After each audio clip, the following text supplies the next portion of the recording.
2024 ഉജ്ജ്വലമായ higher secondary വിജയത്തിന് ശേഷം ഉന്നതമായ വിജയം കരസ്ഥമാക്കിയ ബ്രൈറ്റ് അക്കാഡമിയിലെ വിദ്യാർത്ഥികളുമായി ഞങ്ങളിന്ന് ഒത്തുകൂടിയിരിക്കുകയാണ്.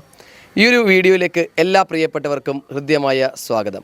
2024 ഹയർ സെക്കൻഡറി റിസൾട്ട് ഇപ്പോൾ പ്രസിദ്ധീകരിച്ചിട്ടുണ്ട്. ബ്രൈറ്റ് അക്കാഡമിയിൽ നിന്നും ഹയർ സെക്കൻഡറി എക്സാമിന് ഉന്നത വിജയം കരസ്ഥമാക്കിയിട്ടുള്ള നമ്മുടെ മിടുക്കരായിട്ടുള്ള വിദ്യാർത്ഥികളാണ് ഇന്ന് ഇവിടെ ഒത്തുകൂടിയിട്ടുള്ളത്. 2024 ഹയർ സെക്കൻഡറി എക്സാമിൻ്റെ റിസൾട്ട് ഇപ്പോൾ പ്രസിദ്ധീകരിച്ചിട്ടുണ്ട്. നമുക്കറിയാം ബ്രൈറ്റിൽ അവസാന നിമിഷങ്ങളിൽ ഭയങ്കര ഇൻറ്റൻസ് ആയിട്ടുള്ള ട്രെയിനിങ്ങും ക്ലാസ്സുകളും ഒക്കെ ആയിരുന്നു നിങ്ങൾക്ക് ലഭിച്ചിട്ടുണ്ട്. അപ്പോൾ നിങ്ങളുടെ റിസൾട്ടിൽ അത് പ്രതിഫലിച്ചിട്ടുണ്ടോ?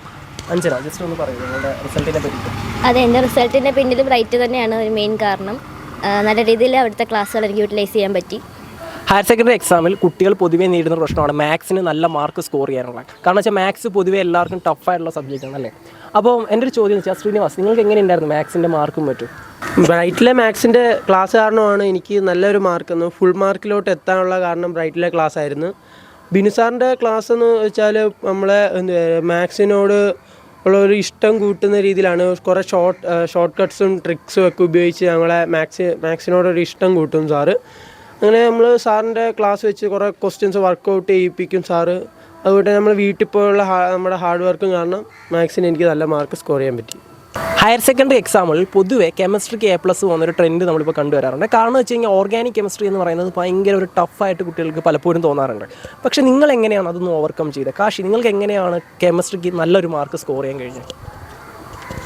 കെമിസ്ട്രിക്ക് എനിക്ക് മാർക്ക് കിട്ടാനുള്ള ഒരേ ഒരു റീസണേ ഉള്ളൂ, ദാറ്റ്സ് ദീപു സാറാണ്. ബിക്കോസ് ദീപു സാർ ഇപ്പം ഓർഗാനിക് കെമിസ്ട്രിയാണ് ഏറ്റവും ടഫ് എന്ന് പറയുന്നത്. പക്ഷേ ഏതൊരു റിയാക്ഷൻസ് ആയാലും അത് പാട്ട് പാടിയാണ് നമ്മളെ പഠിപ്പിക്കുന്നത്. ആ പാട്ട് പാടി പഠിപ്പിച്ചുകൊണ്ട് തന്നെ നമുക്കത് വളരെ ഈസി ആയിട്ട് പറ്റുന്നുണ്ട്. ഇപ്പം ഇലക്ട്രോ കെമിസ്ട്രി എന്ന് പറയുന്ന പാഠത്തിൽ ഇലക്ട്രോ കെമിക്കൽ സീരീസ് ആ ഓർഡർ പഠിക്കാൻ അത്യാവശ്യം ടഫാണ്. പക്ഷേ ആ ഒരു സീരീസ് എന്ന് പറയുന്നത് നമ്മൾ പാട്ട് പാടി എല്ലാം ഒരു പാട്ടിൻ്റെ രൂപത്തിലേക്ക് മാറ്റിയാണ് നമ്മളെ പഠിപ്പിക്കുന്നത്. അതുകൊണ്ട് കെമിസ്ട്രി എനിക്ക് ഈസി ആയിട്ടാണ് തോന്നിയത്. ദീപു സാർ പാട്ട് പാടി പഠിപ്പിച്ചെന്നൊക്കെ പറഞ്ഞില്ലേ, ഒരു എക്സാമ്പിൾ ഒന്ന് പറയുമോ? ഒരു എക്സാമ്പിൾ ഒന്ന്. ഇപ്പോൾ കെമിസ്ട്രിയിൽ നമുക്ക് ഏറ്റവും കൂടുതൽ ആവശ്യം വരുന്ന ഒരു എലമെൻസിൻ്റെ ഗ്രൂപ്പാണ് നോബിൾ ഗ്യാസിൻ്റെ എന്ന് പറയുന്നത്.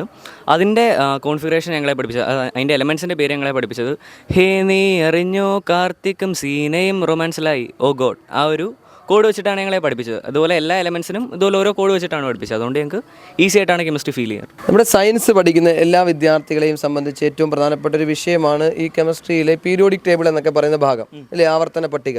അതെല്ലാവർക്കും പൊതുവേ എല്ലാവർക്കും ഒരു ചെറിയ രീതിയിലെങ്കിലും ടൈറ്റ് വരാറുണ്ട്, ചെറിയ രീതിയിലെങ്കിലും. അപ്പം ആ ഒരു വിഷയം ആധികാരികമായിട്ട് നിങ്ങളെ ദീപു സാർ പഠിപ്പിച്ചു എന്നൊക്കെ പറഞ്ഞു. അപ്പോൾ അത് കോഡിലൂടെ എങ്ങനെയാണ് പഠിപ്പിച്ചത്? പാട്ട് പാടിയാണോ അതോ അല്ലെങ്കിൽ പ്രത്യേകിച്ച് എന്തെങ്കിലും സാറിൻ്റെ ഒരു ടെക്നിക്ക് നിങ്ങൾ ഉപയോഗപ്പെടുത്തിയിട്ടുണ്ടായിരുന്നു? ഇല്ല, സാറ് മെയിനായിട്ട് സാറിൻ്റെ ക്ലാസ്സിൽ എന്ന് പറഞ്ഞാൽ എല്ലാ ക്ലാസ്സിലും അതിപ്പം എന്തൊരു സീരീസ് ആയാലും അതിന് കോഡ് ഉറപ്പായിട്ടും കാണും. സാറ് അതിനുള്ള കോഡ് ഉണ്ടാക്കിയിരിക്കും. കാരണം കുട്ടികൾക്കത് എളുപ്പമാകുന്ന രീതിയിലായിരിക്കും സാറ് പഠിപ്പിക്കുന്നത്. അതിപ്പം ഏത് റിയാക്ഷൻസ് ആയാലും സാറ് കുട്ടികളുടെ ഒരു ഇത് വെച്ചിട്ട് എളുപ്പമാക്കുന്ന രീതിയിലായിരിക്കും സാറ് പഠിപ്പിക്കുന്നത്. അതുകൊണ്ട് തന്നെ ഞങ്ങൾക്ക് അത്ര ടഫായിട്ട് തോന്നാറില്ല. ഇപ്പം എത്ര ഓർഗാനിക് കെമിസ്ട്രി എന്ന് പറഞ്ഞാൽ ഇഷ്ടം പോലെ റിയാക്ഷൻസ് പഠിക്കുന്നുണ്ട്, കുറേ എന്ന് പറഞ്ഞാൽ ഇഷ്ടം പോലെ. അതുപോലും ഞങ്ങൾക്ക് ടഫായിട്ട് തോന്നാറില്ല. കാരണം എല്ലാത്തിനും അതിൻ്റേതായ ട്രിക്സും ടിപ്സും സാറ് പറഞ്ഞു തരാറുണ്ട്. അതുകൊണ്ട് ഞങ്ങൾക്ക് അങ്ങനെ ടഫായിട്ട് തോന്നിയിട്ടില്ല ഇതുവരെയും. അപ്പോൾ നമുക്ക് എല്ലാവർക്കും അങ്ങനെ തന്നെ നിങ്ങൾക്ക് 4 പേർക്ക് ബാക്കിയുള്ളവർക്ക് എല്ലാവർക്കും ഇതേ അനുഭവം തന്നെയാണോ? പീരിയോഡിക് ടേബിളിനകത്ത് ഒരു ഡൗട്ടും ഇല്ല അല്ലേ? Okay, very good. അപ്പോൾ നമ്മുടെ പിന്നെ മറ്റൊരു വിഷയം എന്ന് പറയുന്നത് ഫിസിക്സ് ആണ്. ഇപ്പം ഫിസിക്സിന് പിന്നെ ഈ കൂട്ടത്തിൽ 198-99 മാർക്ക് കിട്ടിയാലുണ്ടോ? 198 മാർക്ക്, 2 മാർക്കേ നഷ്ടപ്പെട്ടുള്ളൂ ഫിസിക്സിന് അല്ലേ? 2 മാർക്ക് നഷ്ടപ്പെട്ടു പോയി. ശ്രീനിവാസന് 2 മാർക്ക് ഫിസിക്സിന് നഷ്ടപ്പെട്ടു പോയി. ഫിസിക്സ് ഒരു ചെറിയ ടോപ്പിക് അല്ല, ആണോ? ചെറിയ ടോപ്പിക്കാണോ? അല്ല, ഫിസിക്സ് ഒരു ചെറിയ ടോപ്പിക്കല്ല. ഫിസിക്സ് ഒരു ഹ്യൂജ് സബ്ജക്റ്റാണ്. അത് നമ്മുടെ ബ്രൈറ്റിലെ സാറുമാർ ഒരു രസം, ക്ലാസ് ഒരു ബോറിങ്. നമുക്ക് സാധാരണ ബാക്കിയുള്ള എടുത്ത് പോയിട്ടുള്ള ചില ക്ലാസ്സൊക്കെ നമ്മൾ കാണുമ്പം ഭയങ്കര ബോറായിട്ട് പോകും. പക്ഷേ ഇവരുടെ ക്ലാസ്സിലുള്ള ഒരു എനർജി നമുക്ക് ക്ലാസ്സിൽ ഒരു ബോറാകത്തില്ല. നമുക്കൊരിക്കലും ക്ലാസ് നമുക്കത് പഠിച്ചെടുക്കണം എന്നൊരു തോന്നല്. ക്ലാസ്സിൽ ഇരുത്തി തന്നെ അത് എഴുതി നമ്മളെ പഠിപ്പിച്ചെടുക്കും. അത് നമ്മൾ എത്ര വലിയ ഡെറിവേഷൻ ആയാലും നമ്മളെ കൊണ്ടത് എങ്ങനെ പഠിക്കണം അതിനുള്ള ഷോർട്ട് കട്ട് ട്രിക്സൊക്കെ പറഞ്ഞ് അത് ക്ലാസ്സിൽ ഇരുത്തി തന്നെ എഴുതിപ്പിക്കുക. അത് അപ്പോൾ നമ്മൾ ഇനി ബയോളജി അല്ലേ? ബയോളജി ഏറ്റവും പ്രധാനപ്പെട്ട ഒരു ടോപ്പിക്കാണ് അല്ലേ? നല്ല സബ്ജക്റ്റ് അല്ലേ ബയോളജി? ഈ കൂട്ടത്തിൽ ആർക്കാ ബയോളജിക്ക് ഫുള്ള് മാർക്ക് കിട്ടി? 200 കിട്ടിയ കുട്ടികൾ വേറെ ഉണ്ട് ബ്രൈറ്റ് അക്കാഡമിയിൽ. പക്ഷേ അവർ ഇൻ്റർവ്യൂവിൽ വന്നിട്ടില്ല. ഇപ്പോൾ ഈ കൂട്ടത്തിൽ ആരൊക്കെ ഉണ്ട് ഈ 200 അല്ലെങ്കിൽ ടോപ്പ് കിട്ടിയാറുണ്ട് ബയോളജിക്ക്? എത്ര ഉണ്ടായിരുന്നു? എനിക്ക് 199 എന്നിട്ടാണ് നീ ഉണ്ടായിരുന്നത്. 199 മാർക്ക് കൈവച്ചിട്ട് 199 മാർക്ക് ഉണ്ടായിരുന്നു ബയോളജിക്ക്. ഓക്കെ, ഒരു മാർക്ക് നഷ്ടപ്പെട്ടു പോയത് കൊണ്ട് ആയിരിക്കാം ഒരു വിഷയം ഉണ്ടായിരുന്നു അല്ലേ? ആരും അറിയണ്ടെന്ന് വെച്ചിട്ടല്ലേ? ഞങ്ങൾ പിടിച്ചു, ഒരു മാർക്ക് നഷ്ടപ്പെട്ടു പോയി, മനസ്സിലായി. ഓക്കെ, എന്തുകൊണ്ടാണ് ഒരു മാർക്ക് നഷ്ടപ്പെട്ടു പോയി ബയോളജിക്ക്?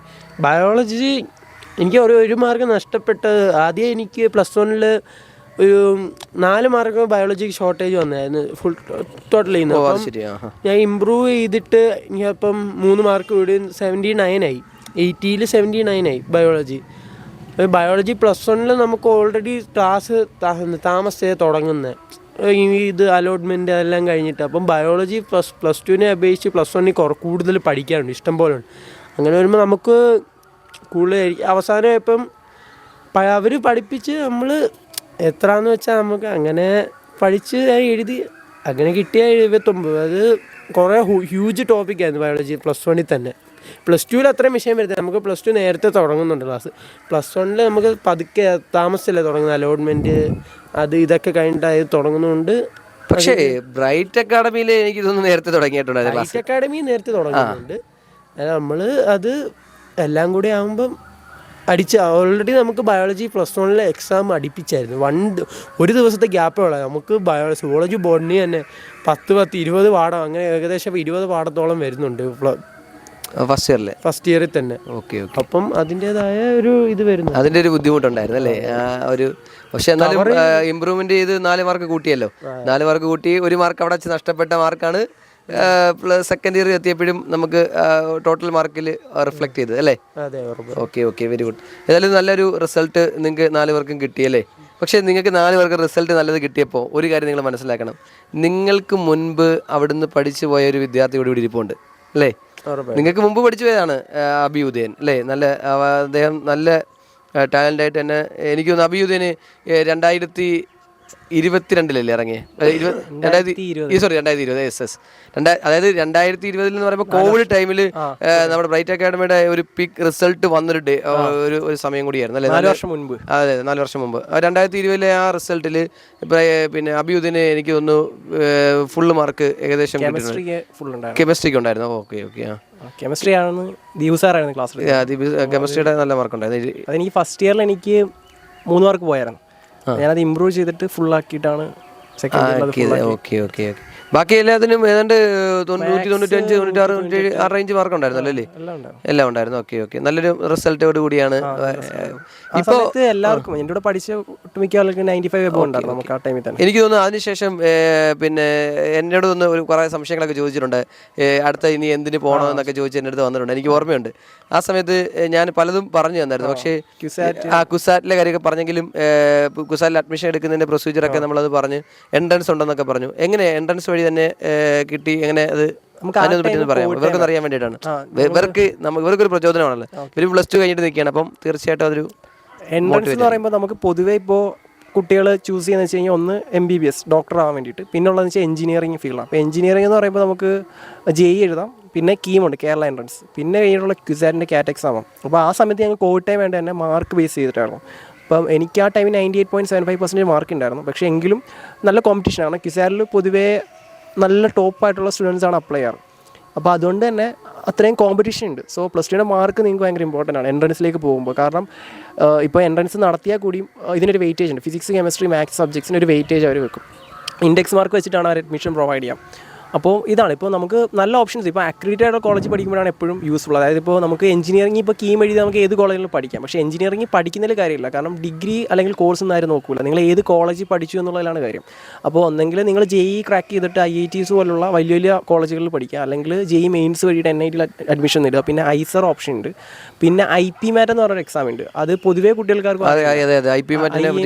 ഡയറക്റ്റ് കയറാൻ വേണ്ടിയിട്ടുള്ള എക്സാംസ് ആണ്. അപ്പോൾ IPMAT ക്രാക്ക് ചെയ്ത് കഴിഞ്ഞാൽ കോമ്പറ്റീഷൻ കുറവാണ്. പിന്നെ 5 years കഴിയുമ്പോൾ നിങ്ങൾക്ക് IIMൻ്റെ ഒരു സർട്ടിഫിക്കറ്റ് കൂടി ഗ്രാജുവേറ്റ് ആയിട്ട് വരും. 2 ഡിഗ്രിയാണ്, ഒന്ന് BBA പിന്നെ ഒന്ന് MBA, 2 ഡിഗ്രിയും കിട്ടും. പിന്നെ സെൻട്രൽ യൂണിവേഴ്സിറ്റിയിൽ പഠിക്കാൻ വേണ്ടിയിട്ട് നിങ്ങൾക്ക് ഞാൻ ആ ടൈമിൽ നോക്കിയിട്ടുള്ള എക്സാംസ് ചിലത് എനിക്ക് അപ്ലൈ ചെയ്യാൻ പറ്റിയില്ല. കോവിഡ് ടൈം വേണ്ട നമ്മളധികവും അതിന് വേണ്ടിയിട്ട് നമുക്ക് പറ്റിയില്ല ആ സമയത്ത്, നമുക്ക് അന്ന് ബുദ്ധിമുട്ടുകളുണ്ടായിരുന്നു. പക്ഷേ നിങ്ങൾക്കാണെങ്കിൽ ഇപ്പോൾ സെൻട്രൽ യൂണിവേഴ്സിറ്റി CUET UG എന്ന് പറഞ്ഞിട്ടുള്ള എക്സാംസ് ഉണ്ട്. അപ്പോൾ ആ എക്സാംസ് ഉണ്ട്. പിന്നെ ഇപ്പോൾ നമുക്ക് നിങ്ങൾക്ക് വേണമെങ്കിൽ നേഴ്സിംഗ് നല്ലൊരു ഓപ്ഷനാണ്. കൂടുതൽ കുട്ടികൾ ഇപ്പോൾ നേഴ്സിംഗിലേക്ക് മാറുന്നുണ്ട്, നല്ലൊരു ഓപ്പർച്യൂണിറ്റി ഉണ്ട്. കാരണം വെച്ചാൽ BTech കുട്ടികൾ എടുക്കുന്നുണ്ടെങ്കിലും ഇത് കഴിഞ്ഞ് വരുമ്പം ഒരു നല്ല ഇപ്പോൾ റിസർഷനും കാര്യങ്ങളൊക്കെ നടക്കുന്നുണ്ട് തന്നെ, പ്ലേസ്മെൻറ്റ്സ് കുറവാണ് പൊതുവേ. അപ്പോൾ അതുകൊണ്ട് തന്നെ എപ്പോഴും നിങ്ങൾ എയിം ചെയ്യേണ്ടത് നല്ല ടോപ്പ് കോളേജിൽ പഠിക്കുക എന്നുള്ളതാണ്.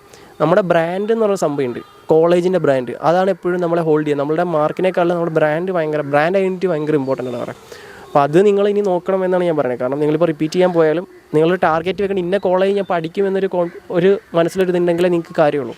എവിടെയെങ്കിലും പഠിച്ചു എന്നിട്ട് കാര്യമില്ല, ഡിഗ്രിയിൽ കാര്യമില്ല. ഇഷ്ടംപോലെ ഡിഗ്രീസ് എല്ലാവർക്കും ഉണ്ട് ഡിഗ്രി. ഓക്കെ, ഇപ്പം ഏതാ വിഷയം എടുത്തത്? ഞാൻ BTech electrical and electronics engineering ആയിരുന്നു. Electronics and electrical engineering. ഇപ്പം ഫൈനൽ ഇയർ ആവുന്നത് കഴിഞ്ഞു കംപ്ലീറ്റ് ചെയ്ത്. ഇപ്പോൾ എല്ലാ റിസൾട്ട് എല്ലാം റിസൾട്ട് ഇനി ഫൈനൽ ഇയറിൻ്റെ വരാണ്ട് ബാക്കിയെല്ലാം ഓക്കെ ഇതുവരെ. ഓ വെരി ഗുഡ്. അപ്പോൾ ഇതുവരെയ്ക്ക് എല്ലാം കംപ്ലീറ്റ് ആക്കി വെച്ചിരിക്കുകയാണ്.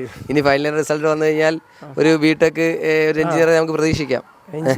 തീർച്ചയായിട്ടും കുസാരിൽ നിന്നും നല്ലൊരു വിജയം ഉണ്ടാവും അല്ലേ? നല്ല മാർക്കോടുകൂടി പാസ്സാകത്തില്ലേ?